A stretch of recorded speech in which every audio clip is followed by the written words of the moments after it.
करतात असं प्राथमिक दृष्ट्या दिसून येते. गुप्त बातमीदारामार्फत याची माहिती मिळाल्यावरून आपण त्यात वर्कआउट केलेलं आहे. काही मोबाईलच्या म्हणजे चौकशी अंती असं कळतं की काही मोबाईलच्या सॉफ्टवेअरचा फ्लॅश त्यांनी केलेला आहे.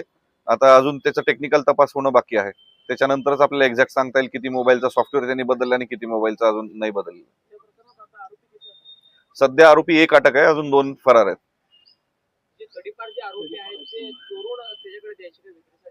हा, तडीपारचे आरोपी हे चोरून त्याच्याकडे विक्रीसाठी द्यायचे आणि हा विक्री करायचा.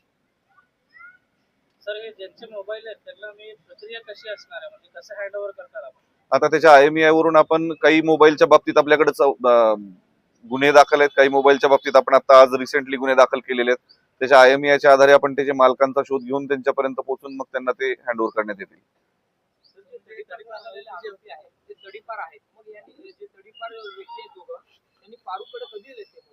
हे फारुककडे त्यांनी मोबाईल सप्टेंबर ते नोव्हेंबर या कालावधीत दिलेले आहेत आणि यांना तडीपार करण्यात आलेले आहे डिसेंबर महिन्यात. 111 मोबाईल तब्बल आपल्या पथकानं हस्तगत केलेले आहेत. पथकाला काही रिवॉर्ड वगैरे आहे? निश्चित या पथकाला रिवॉर्ड देण्यासंदर्भात मी माननीय पोलीस आयुक्त सोलापूर शहर यांना आजच तसा अहवाल त्यांच्याकडे सादर करतो.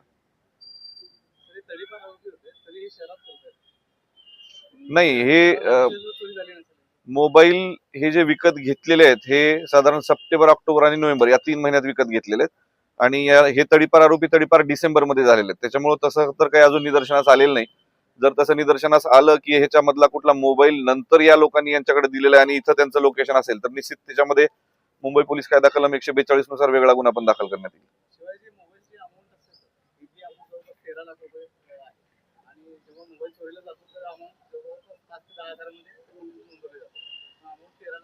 नाही, असं काही नाही. 5 ते 10 हजार नोंदवली जाते अशातला भाग नाही.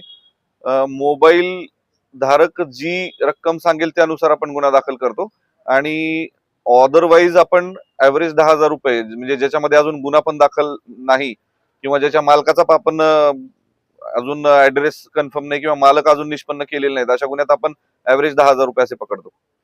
बऱ्याच ठिकाणी जे मोबाईल मोठ्या प्रमाणात खरेदी विक्री केले जातात, पोलिसांच्या दृष्टीनं हे किती घातक आहे, काय आव्हान करणार? नाही, जुने मोबाईल खरेदी विक्री करणं हे काही चूक नाही. जुने मोबाईल विक्री करत असणाऱ्या व्यक्तीकडे त्याची पावती आहे किंवा नाही याची खबरदारी त्या संबंधित दुकानदारांनी घेणं आणि तो मोबाईल चोरीचा नाही याची खात्री त्यांनी करणं आवश्यक आहे. अदरवाईज हा जुना मोबाईल तो घेऊ शकतो आणि परस्पर विकू पण शकतो.